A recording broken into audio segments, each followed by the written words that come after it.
আমার বাবা সৌদি ছিল অনেক বছরই। আমি তার একমাত্র মেয়ে। তো বাবার মা পছন্দ করে আমার বিয়ে দেয়। তো জামাই ইন্টার পাস থাকে। কারণ আমি তো লেখাপড়া জানি না, কিন্তু আমার নিচে আদরের মেয়ে আমি। আমাদের শহরের মধ্যে বাড়ি ছিল, মানে অনেক টাকা পয়সা ছিল। তো জামাই ইন্টার পাস ছিল, তাও নিচে জামাইয়ের একটা গাড়ি কিনে দেয়, ডিস্ট্রিক্ট গাড়ি, 40 লাখ টাকা দেয়। তার মানে আপনারা অনেক ধনশালী ছিলেন, পয়সাওয়ালা ছিলেন। 40 লাখ টাকা একটা গাড়ি কিনে দেয়। সারাদিন বাসায় ঘুমাইছে, ঘুমাইয়া গাড়ি নিয়ে রাত্রে গেছে সিলেটে।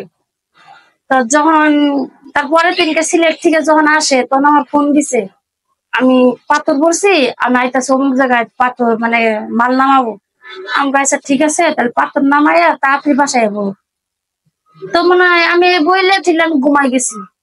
ঘুমানোর পরে 2-3 ঘন্টা পর, তখন রাত বাজে 2টা, তখন ফোন আইছে, অ্যাক্সিডেন্ট হয়েছে। আমাকে হেল্পারে ফোন দিছে, মানে অনেকবার ফোন দিতেছে। আমি এরকম ঘুমাইছি, ফোন আর ধরি না।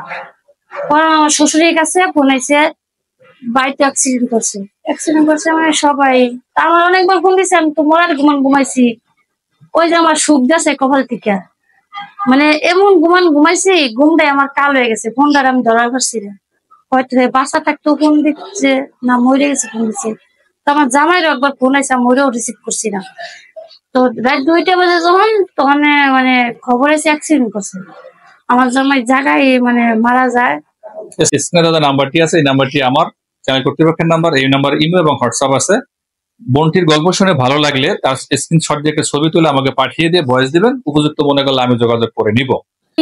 লেখাপড়া বেশি করতে পারি নাই, মানে আমি যখন ক্লাস 4 থেকে 5 উঠছি, তখন আমি অ্যাক্সিডেন্ট করছি। অ্যাক্সিডেন্টের কারণে ডাক্তারে আমারে বলছে, মানে কোনো চাপ দেওয়া যাবে না, লেখাপড়া দিক দিয়ে সব দিক দিয়ে। তো আমার বাবা লেখাপড়া করাইছে না। এবারে আমার মা আছে, ভাই আছে, আর আমি আছি।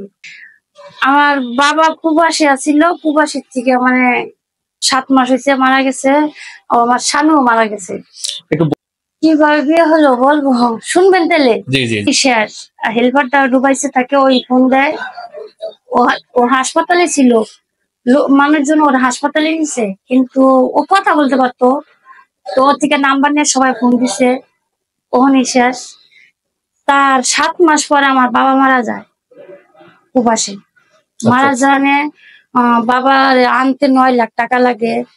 আমার গয়নাগাটি ছিল, আমার আম্মুর গয়নাগাটি ছিল, আরো ব্যাংকে টাকা পয়সা উঠাইয়া আর ঋণ পাতি কইরা আমার বাবারে দেশে আনে।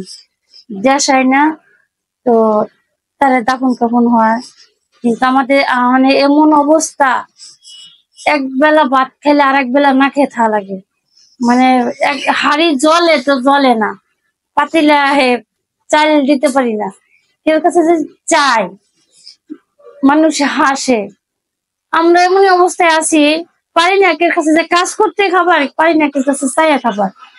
যারা বিক্রি করে খায় আমার হচ্ছে, তারা অনেক সুখী আছে, কিন্তু আমাদের কোনো সুখ নাই। অবশ্যই আমি হয়তো এত সুন্দরভাবে কথা গুছাই কইতে পারি না, আর কোনোদিন এভাবে কথা কবো মানে বলবো, এটা আমি ভাষা খুঁজে পাই না।